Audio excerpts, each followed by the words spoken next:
Just waiting on Kevin. I gave him a lick mat and everything today, thinking that would help. I took him on a long ass walk, hoping he would get tired. It's only made him more powerful. Kevin! Kevin! Kevin!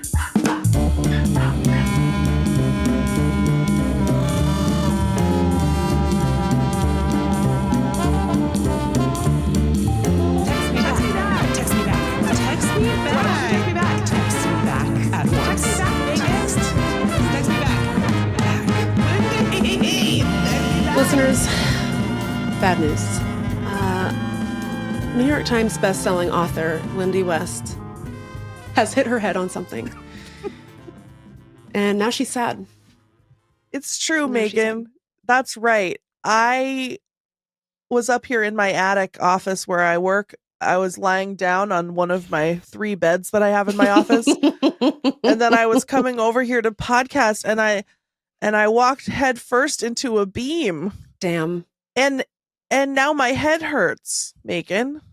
And for some reason, we had an inside joke where we used to say I hit my head on something and now I'm sad. You'll never guess how it originated. It originated because I hit my head on your Volvo door frame.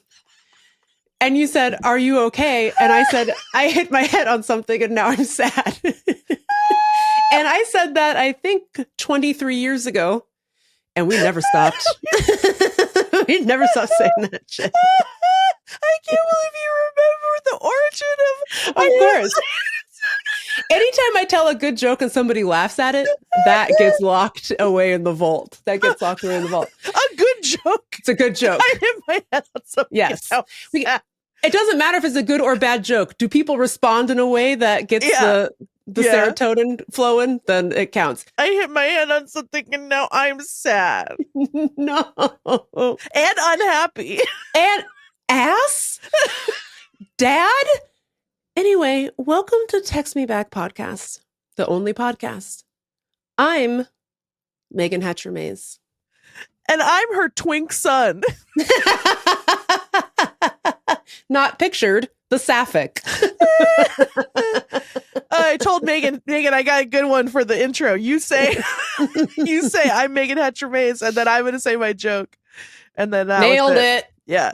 Nailed it. So this week, we're going to talk about the stuff we meant to talk about last week. Then we got sidetracked by a truly sensational dust-up between the president of the United States and the world's richest man, which, by the way, seems Elon's walking it back. I can't think of anything more disappointing than Elon being like, "I regret what I said." By the way, tweeting it at 3:00 in the morning, tweeting, "I regret what I said about Donald Trump." Loser behavior, but we're moving on. Why? Who fixed it? Who got in there and said, was it Kanye, do you think? Had to have been Kanye, one of our nation's top diplomats, Kanye West. I think what happened was that his company's shareholders said, "Please stop fighting with Donald Trump due to it's costing us millions of dollars." Yeah. And Elon said, "Okay, I guess." You can't put the toothpaste back in the tube. You can't put the Epstein report back into the file cabinet. Nope. All right. It's out there, baby. Ooh. So this week we're going to talk about what? Conspiracies and mysteries. Mm-hmm. We've got some. Also, very exciting news. We finally have a jingle for the I Can Fix Her segment. So we're doing a very special I Can Fix Her segment, mostly just so we can play you the song. So get excited. You're not going to believe how good it is. You're not going to believe how good it is. But first, I have a bone to pick with Congress. What? What? You? So, as you know, this podcast is made by 2 beautiful, better business women. Yeah. Also known as BBWs. We've really cornered the market on BBW content, I think. That's what I think. That's what they're saying.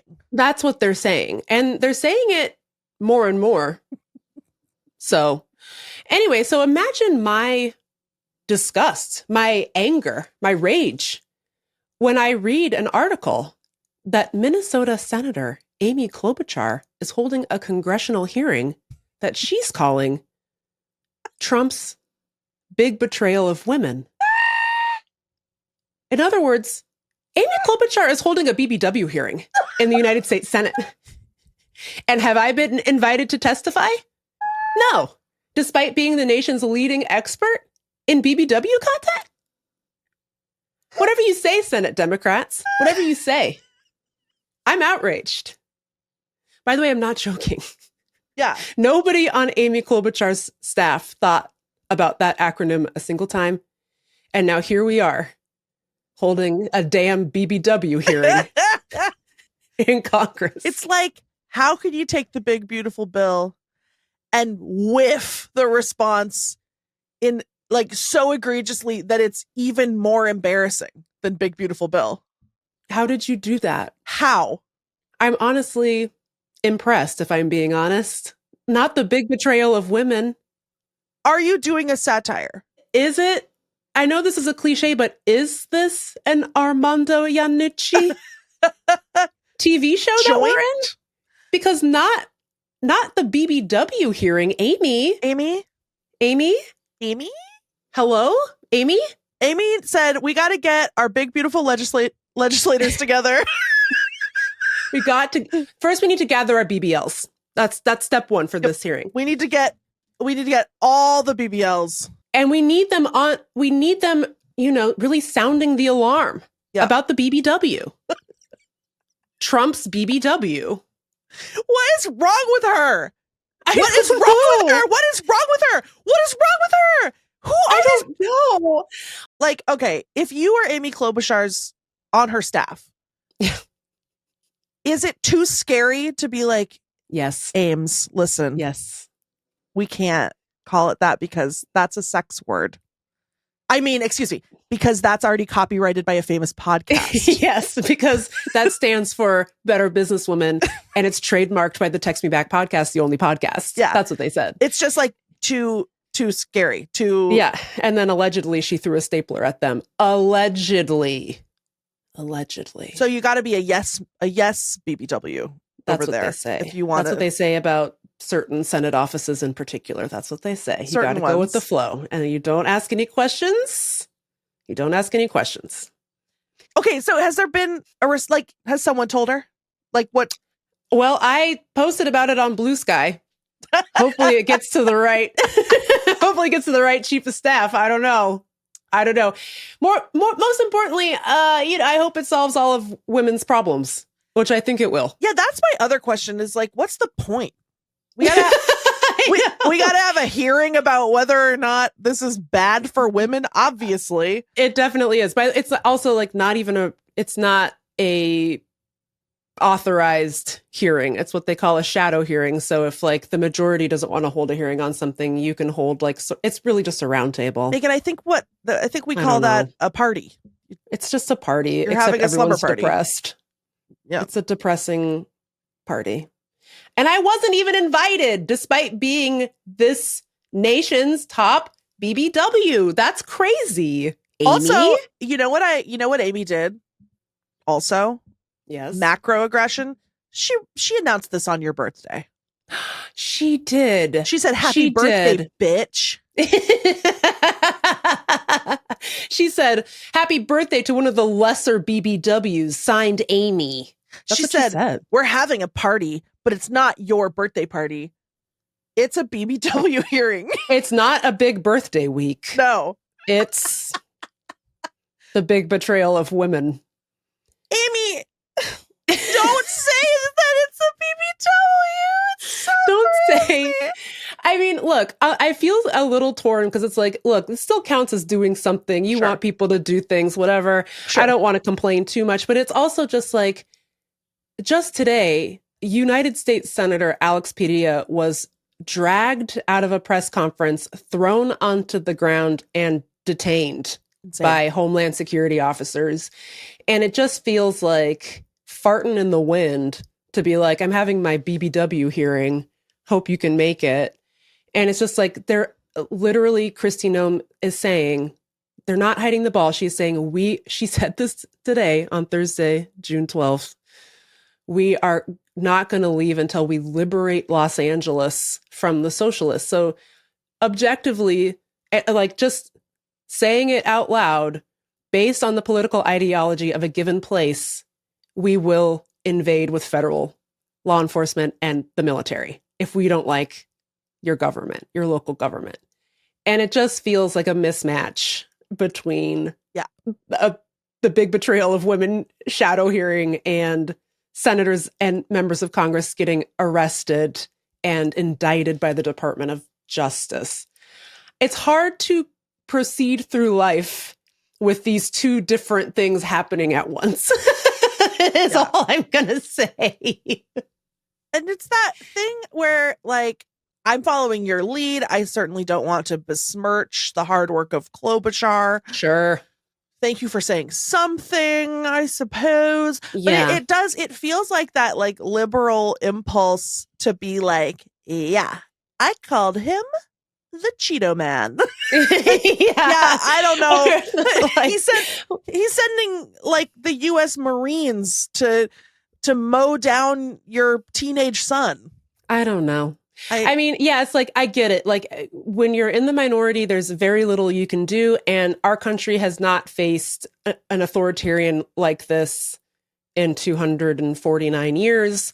So I get it's hard to make adjustments, but it also just, to your point, it feels like when we were all wearing safety pins or whatever, to be like, I'm safe.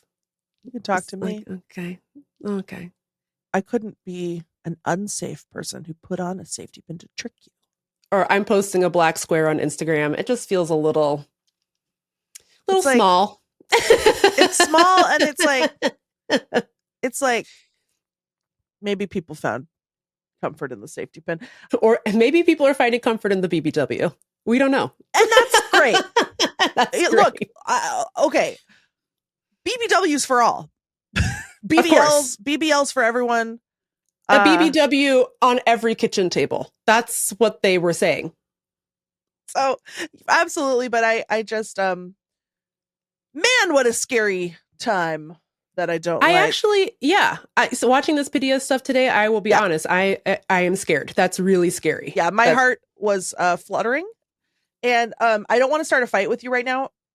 And so I don't mean this in any kind of a way, but season 2 of Andor is like about this, and it's literally like all of this happens in the show. And like Benjamin Bratt is a senator, and then they have to like flee the Senate, and then meanwhile there's a protest going on, but secretly the Empire let the protest grow, and then they sent in like green troops to freak out when a protester throws a rock, and then they can use it as like pretext to just kill everyone. And I'm just watching it, and then I keep seeing Instagram videos of like what's actually happening. Oh, there's like a curfew, but then nobody can get home, and they're all trapped out in I keep texting Aham and being like, Andor, the news is the TV. The news is the Star Wars. Because they must have shot it like 2 years ago. Like a year ago? Very trenchant commentary on what actually ended up happening. And it's very scary. But it's just very scary. They've got the Resistance has some tricks up their sleeve. Such as a non-televised BBW hearing. That's what they did in the show. Yeah, it makes a lot of sense.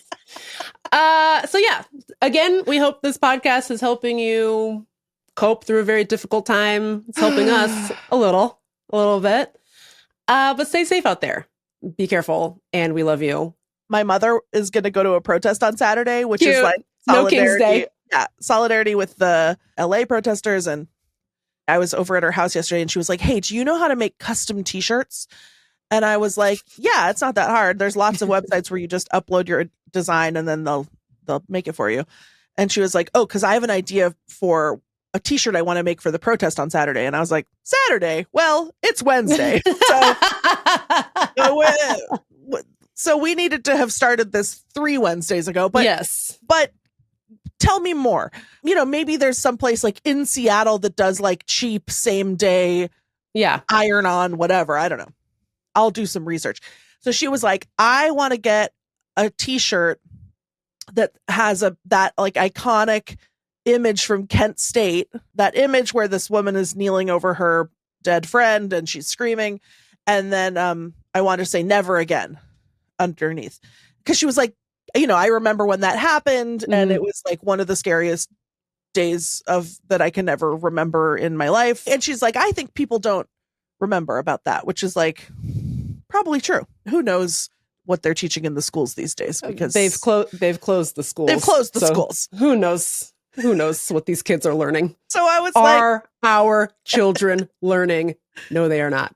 Not about Luther Vandross and not about the Kent State massacre. Certainly not about Kent State. I'll tell you that. I'll tell you that right now. I was like, look, Mom, I'll see if I can figure this out. So I find like a Seattle company that does same day t-shirt printing, but because of the type of printing it has to be a specific format and it has to be on a transparent background. You know how you can make the background of an image transparent. Now, do I want to go downstairs to the basement and get my laptop? No, I don't. So I'm trying to just do this on my phone. And so I'm like Googling like make image background transparent. And, I stole the image from Wikipedia, and then I'm just trying to figure out how to do this. And of course I end up in like an AI hellhole.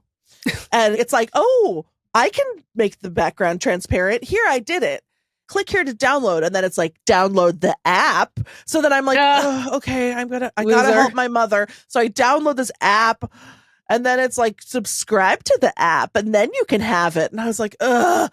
So I log into this stupid app, and then it's like, okay, we have your image with your transparent background, but we noticed that your image doesn't have a background. I'm like, yeah, I know. And it's like, here's AI's suggestion for some backgrounds. And then it gives me this screen of AI suggested backgrounds. And it's like, so again, dead body. And then like the worst day, a dark day of not just of those two people's lives, but of American history. Yes.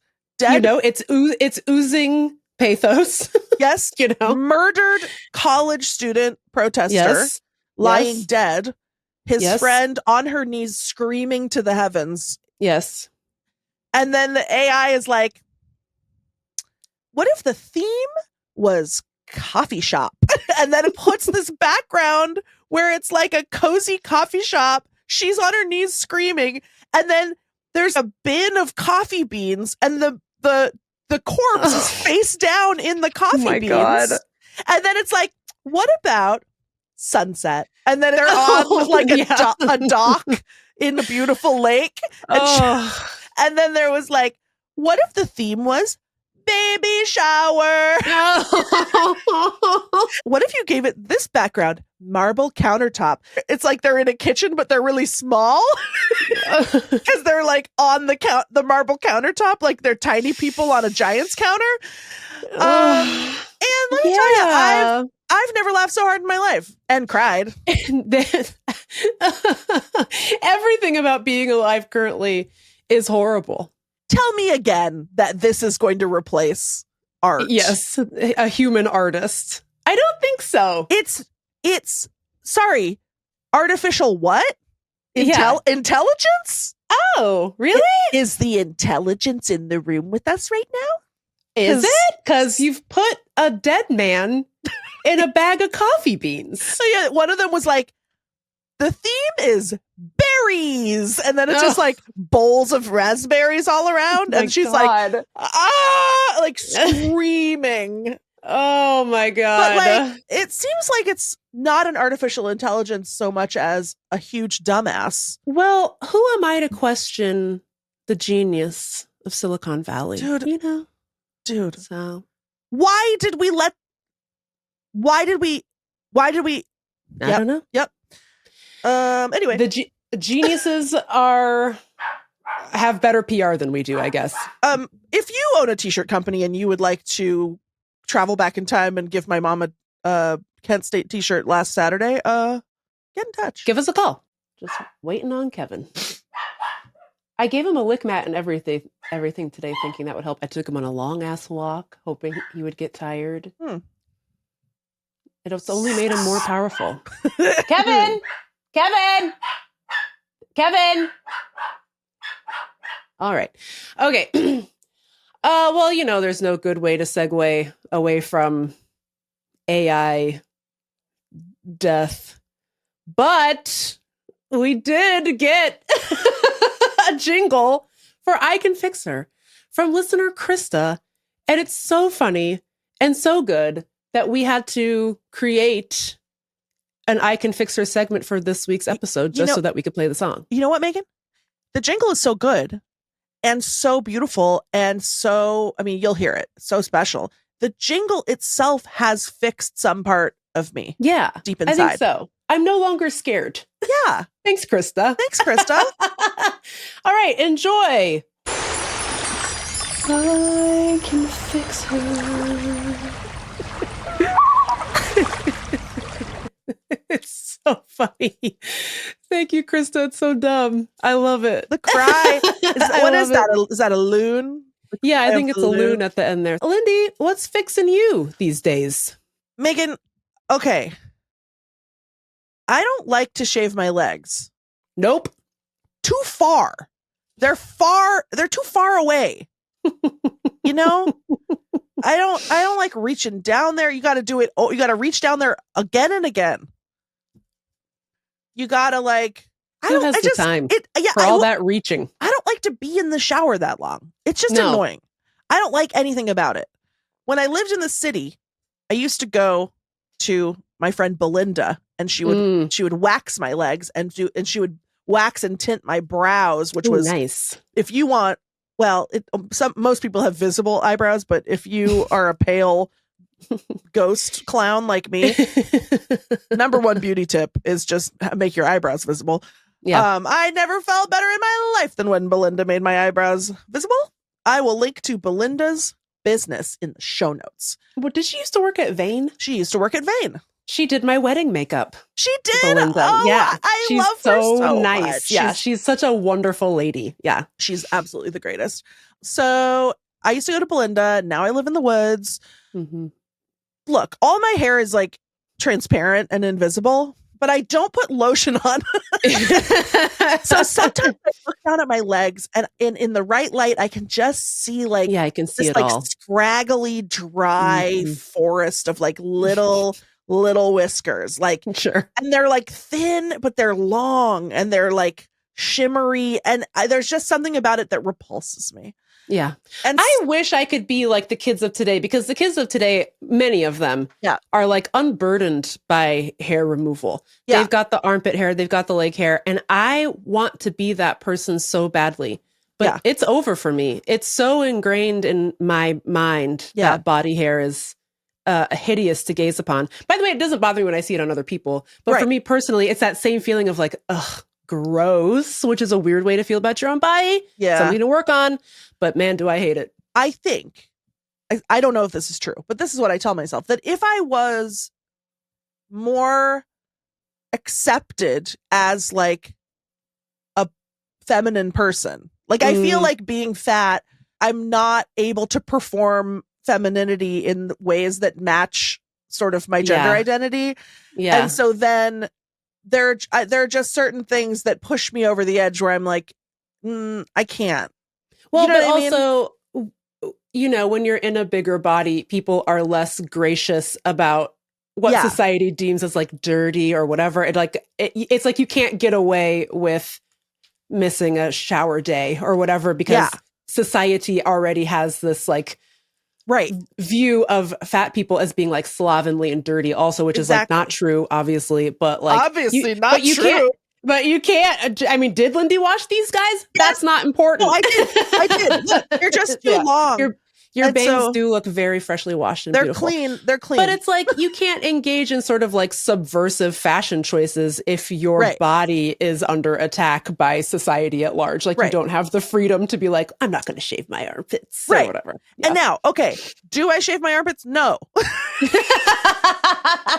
Or like, but it applies to like the fashion girlies are wearing oversized sweatshirts, oversized pants. It's like that's no one in a bigger body is. I mean, you should. I'm not saying I am judging. What I'm saying is like there's less freedom for that kind of like exploration of, you know, subversive fashions and stuff. People just think it doesn't dirty. Read the same. Yeah. And like, so same with like when normcore was happening. It's like, it doesn't. Yeah.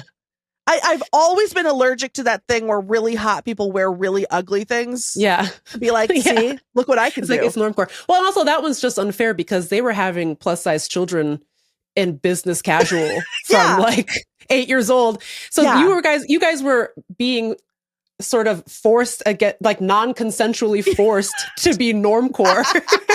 My culture is not a costume. Like, your culture is not a costume until finally like 2 years ago, Anthropologie started selling plus size clothes. Yeah, exactly. And that's why I'm in so much tax debt, because I had to say, well, I'll have one of everything. Thank you.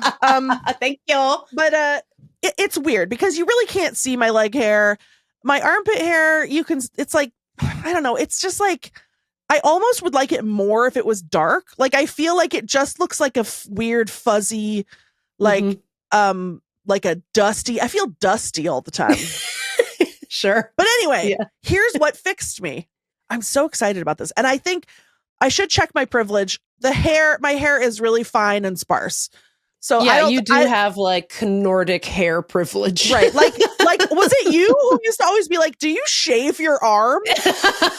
Probably. Because I am very swarthy. I have the swarthiest MFer that we got. Like, you know? My arm hair is truly invisible. Yeah. Anyway, so I don't think this product would work for everyone, but I bought some like pre-made wax strips for leg waxing, where you don't have to heat it. You don't have to wipe it on with a tongue depressor, popsicle stick.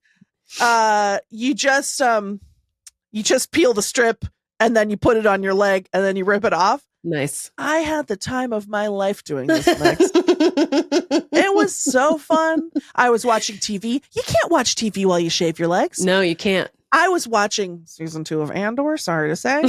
I keep saying it like that because I don't want to be that person that pressures someone else into watching a TV show they don't want to watch. Well, it's not that I don't want to watch it. I just have a mental block about Star Wars. The lore does not stick in there. I know they say you don't need to know the lore for Andor, but it's just a mental blockade. Like Andor, Andor specifically, like, could be not even set in the Star Wars universe. Like, it's truly just like a story about these people. Its own thing. Yeah, it is. But this is not me trying to convince, because convincing turns a corner and then the person becomes hardened. Yes, they're hardened to your recommendations. And forever.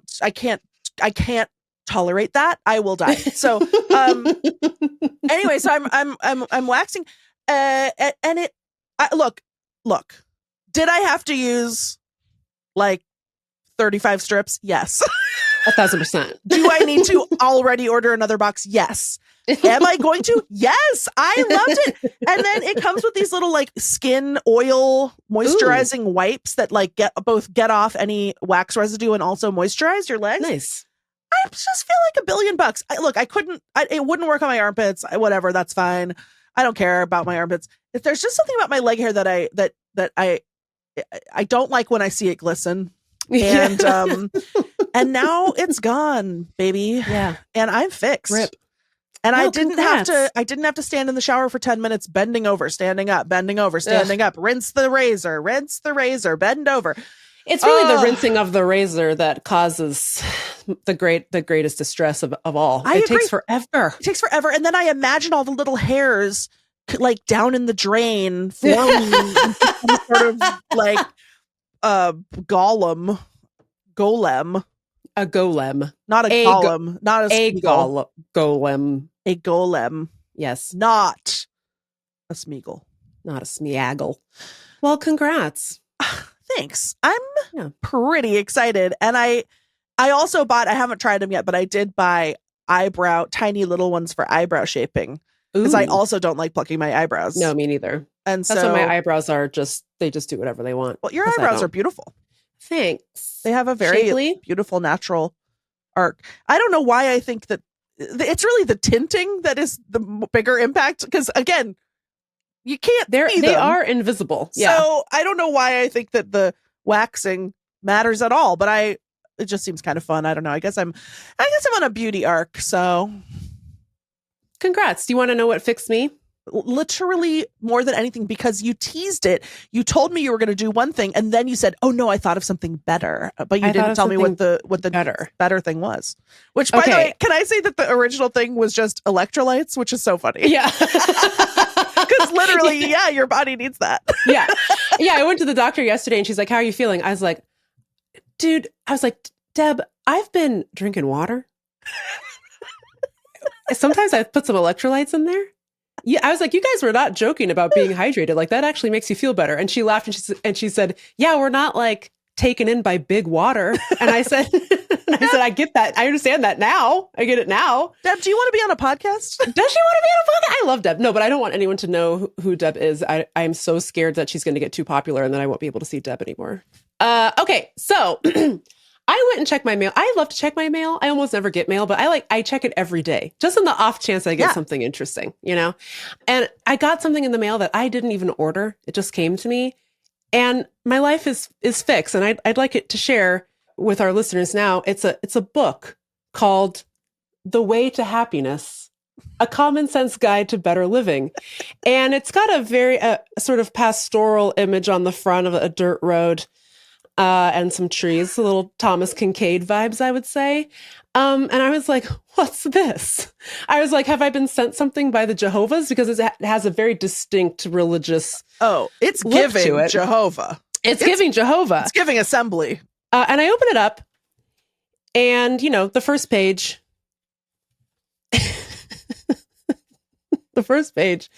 says, happiness.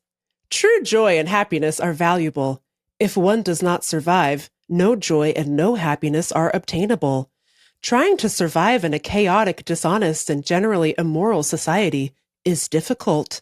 Any individual or group seeks to obtain from life what pleasure and freedom from pain that they can. Your own survival can be threatened by the bad actions of others around you. And I was like, what the fuck is this fucking book? So then I look on the back and it was sent to me by something called the Way to Happiness Foundation. Ooh. And I was like, what the fuck is that? So I go down at the bottom in very fine print. It says, this may be the first non-religious moral code based wholly on common sense.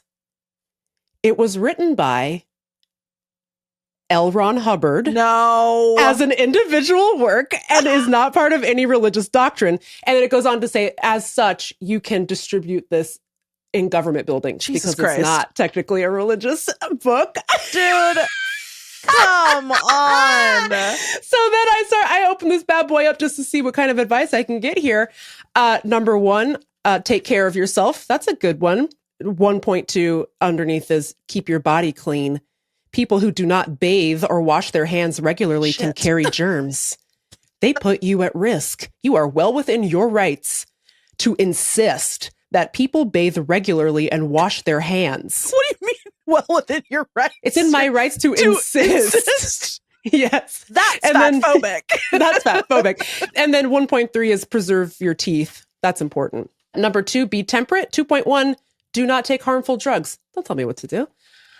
Number 3, and again, I find this just so odd for coming from a person who invented a religion like 60 years ago. But number 3 is don't be promiscuous. What the fuck do you care? Also, Ron? Wasn't L. Ron like a creep? Wasn't he? I don't know. Kind of creepy? I feel like he was getting busy. Number 4, love and help children. It's not important, really. Number 5, honor and help your parents. Whoopsie. Number 6, I had a good example. Number 7, seek to live with the truth. And then this one's very good, and I think very relevant for today. False data can cause one to make stupid mistakes. It can even block one from absorbing true data. One can solve the problems of existence only when he has true data. So. Well, in Star Trek The Next Generation, Data sometimes is impersonated by his evil twin brother, Lore. That's what he's talking about. That's what he's probably talking about. Number 8, do not murder. And this one is so good. Because he goes on to say there's a difference between thou shalt not kill and thou shalt not murder. And I'm like, I'm sat. I need to know. Yeah. He says there is a considerable difference between these two words, kill and murder. A prohibition against all killing would rule out self-defense. It would tend to make it illegal to handle a serpent coiling to strike the baby. It would put a race on a diet of vegetables. I am sure you can see many illustrations of the difficulties raised by a prohibition against killing. Okay. Sorry. The baby? The baby?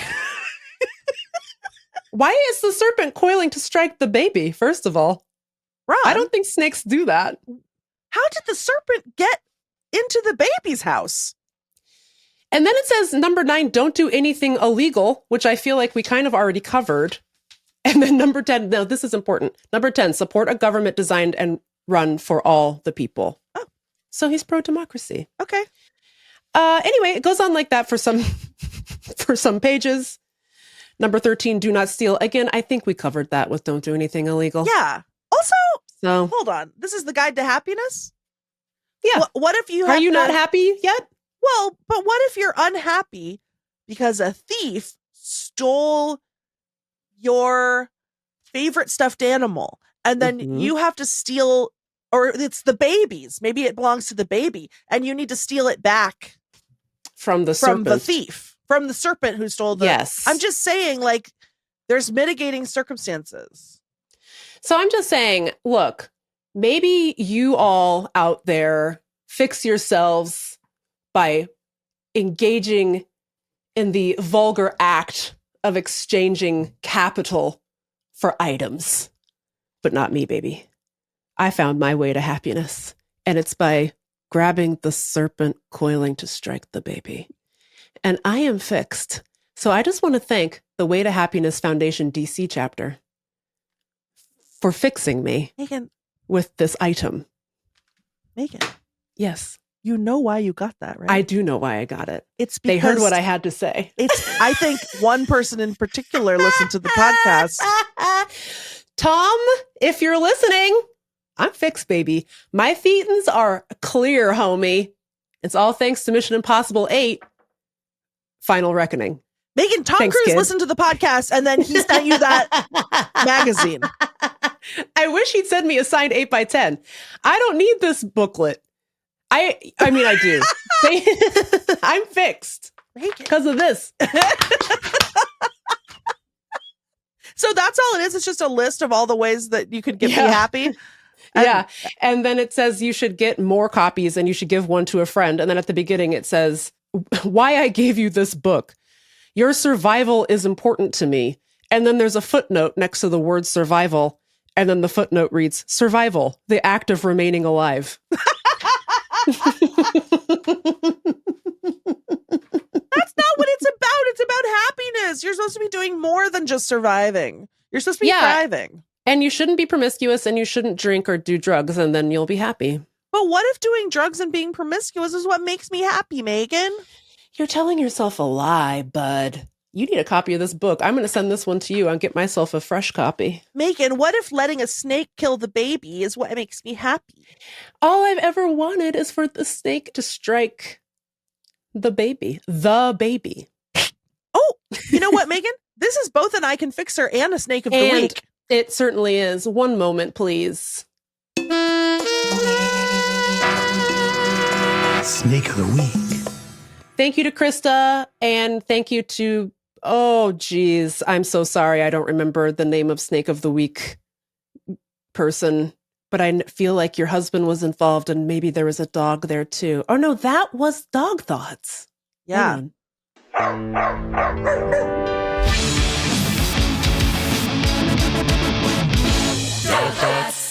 I don't know. Thank you, all of you who have sent in a jingle. We're getting so close to having a jingle for every segment.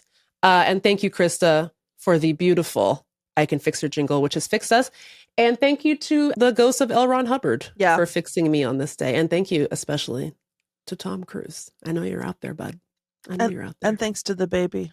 And thank you to the snake. Hang in there, bud. You know, after we recorded our apology for 2 weeks ago, saying that the man-eating screwworm was a normal news and not a snake of the week. I got to thinking, have I been too hard on myself? Because I was like, why did it not occur to me to make it snake of the week? And you know why I realized? Because the screwworm is not a long, wiggly worm. It's a short, fat worm. Yeah. It's not a long he's worm. Like borderline microscopic, maybe. Well, if not like, completely microscopic. I would say, if I had to guess, that he's about the size and shape of a Good and Plenty. Maybe up to a hot tamale. I don't know. Interesting. A Mike, or perhaps even an Ike. And wow, even an Ike, you say? And okay. And I know I've said all worms are snakes, but are short, stumpy worms, are they snakes? Worms that become flies? Is that kind of pushing it a little bit? I don't know. Is it a worm or is it a grub? Why are we calling it a worm? Interesting. Sound off in the comments. Listeners, give us a call, 703-829-0003. Let us know. Is a small worm a snake? Is a worm that becomes a fly a snake? Let us know. This is important. I'm leaning toward you got to be a long worm. Interesting. I mean, not to gatekeep. I don't know. It's a little bit of gatekeeping. It's a little bit of elitism, maybe. I don't know. We'll have to hear from the community about this one. Yes, I'm deeply conflicted. Like, I haven't made up my mind yet. So, like, don't jump down my throat. You're still doing your own research on this. I'm doing my own research. Okay. Yeah. What's next, Megan? We're going to take a little breaky break, and then we're going to come back with some conspiracies. Stay tuned.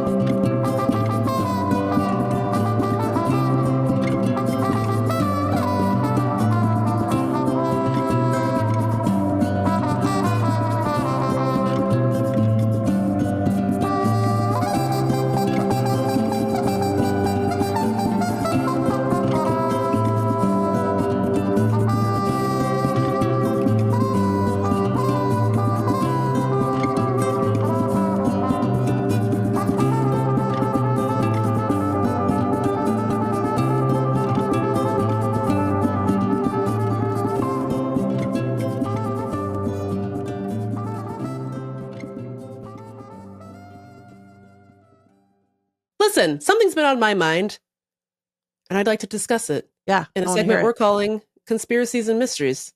Do you have one? Do you have a conspiracy and mystery? You know, I thought of one when I woke up this morning, and then I forgot it. Okay, well, that's probably the conspiracy. Why'd she forget? Sound off in the comments. If you're the CIA, let us know. Here's mine, and this has been driving me crazy for like 7 years. I feel like that here I am driving around the District of Columbia. Okay.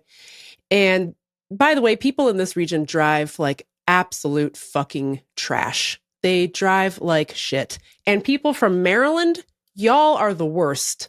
You want to die out there, but you won't rest until you kill the rest of us too. And I'm not for that. I want to live, you know? That's beautiful. I barely want to be on the highway at all, let alone next to your crazy 900 mile an hour ass. Well, now that you've found the path to happiness, you want to live, you know? I want to live now that I have the key. Anyways, here's what I've noticed. So there I am driving around, and I just have noticed like every single car on the road has new driver, be patient, or like whatever, some version of I'm a new driver, student driver, new driver, whatever. Yeah. Which might explain some of the shitty driving, but obviously the worst drivers do not have the sticker on the car. No. It's other people. And at first I didn't really think anything of it. I was like, fine, I'll give a wide berth to this new driver. But then I started to notice that a lot of these new drivers were like my age or older. Again, learning is a lifelong gift. I just figured, fine, older people are getting their first driver's license. Or whatever. It's like their teenager is learning to drive on their car. Right. Or whatever. Yeah. Yes. But now it's like every single car has a new driver sticker on it. Yeah. What the fuck is going on with that? Like, where did you all come from? What's with all the freaking new drivers? Why are you all 50 years old? You know, it's never a teen. It's never a teen. And so I got to thinking about this, and I was like, I feel like one driving instructor is running around telling everybody, oh, put this on your car. People will be nicer to you when you drive, which was true for me at first. They'll let Then you I realized, merge. now I'm like, oh, it's a new driver. I'll let them go in front of me or whatever. Mm-hmm. Or I'll forgive you cutting me off in the Target parking lot. No, we don't shop at Target. I'll forgive you cutting me off in the Safeway parking lot. You're just a new driver. You're just a baby.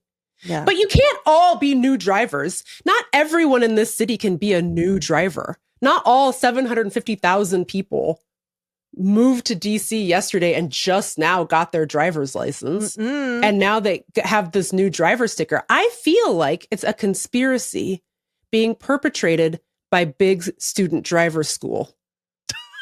I think they sell the stickers like $5 a pop or whatever. Yeah. That's probably pretty good business.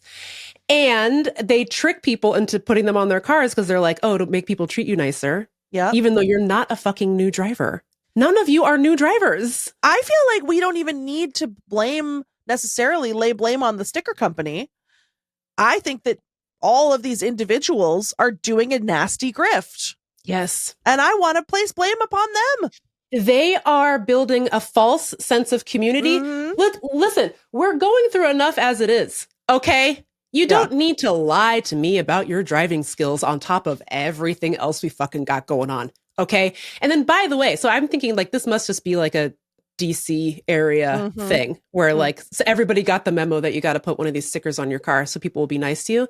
Last time I was in Seattle, like 1 in 3 cars had one of them shits on it. Yeah. And I was like, oh my God, it's spreading. I see them all the time. All the time. I can't deal with the lies. Here's what's crazy to me. So when my older daughter, Penelope, was learning to drive and she was in driver's ed, we put one of those stickers on our car because I want people to stay away from her and like let her emerge and whatever. Yeah. There is nothing in my life that I have found more humiliating, infantilizing, I'm going to say emasculating. Yeah, for sure. For sure. Even as a hairy-legged woman. No, I hated driving around with that sticker on my car. And it is pathetic to me if anyone is such a freaking weenus that they would be willing for shame to drive around. That feeling doesn't bother them. They're not embarrassed. It's like, that's like disgusting to me. And because here's my suggestion. If you want the same effect, why not put a sticker on your car? If you want to do this grift, put a sticker on the car that says, really advanced professional driver, I'm doing a thing. that you don't understand. Yeah. You know what I mean? I'm Lewis Hamilton. This is F1. Okay. And then I'll be like, oh, I will stay away from that person. I bet he drives good but crazy. Yeah. It's just the boy who cried new driver, because now it's having the opposite effect, because I'm like, well, there's a liar I've spotted on the road. I'm not going to be respectful to you. I'm not going to let you merge because you are a liar. You lie about your skills. I bet you've had your driver's license for 5 fucking years at this point, bro. Yeah. Lies. When I was driving around with that sticker on the car, I found myself wanting to make eye contact with other drivers and be like, it's not me. Not me. It's not me. Well, is there anything more humiliating than making like a dumbass driving mistake and you got one of those on the back of your car? Everyone's going to be like, oh, idiot, baby, woman. Baby woman is what they would say. That's what they would say. Anyways, driving me nuts. If you have a thought as to why the people are driving around with the goddamn new driver stickers on the back of their brand new fancy BMWs. That's the other thing that gets me. They're always on a really nice car. It's like, there's no way. When I was a new driver, I was driving around in my 1987 Volvo 240 DL. That is the type of car that should have a new driver sticker on it. Rest in power, queen. May she rest in power, queen. If you are driving around in a goddamn, like, 2021 BMW, I don't want to see it. Lies. There's no way that you're letting your teenager learn to drive on Please your stop lying to me. $100,000 car. A fucking G-Wagon with a new driver sticker on it. Give me a break. Grow up. Anyways, grow up, loser. Loser. Anyway, let us know why that's happening. 703-829-0003 or email us at deartextmeback@gmail.com. And if you drive around with one of those things on your car, why do you do it? What's going on with your neurons? What's misfiring in your brain?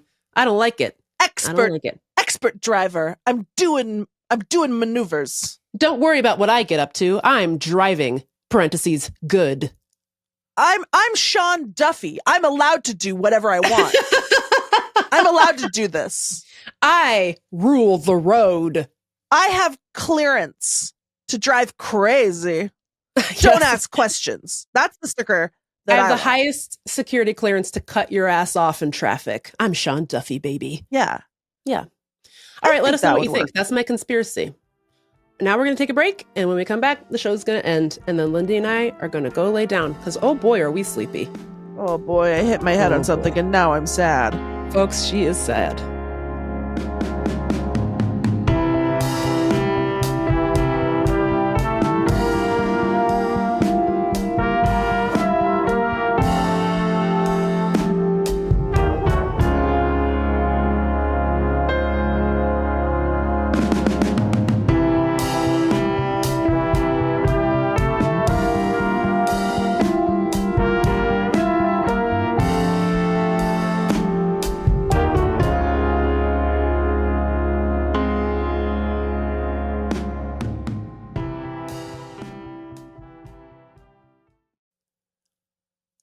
Well, Lindy.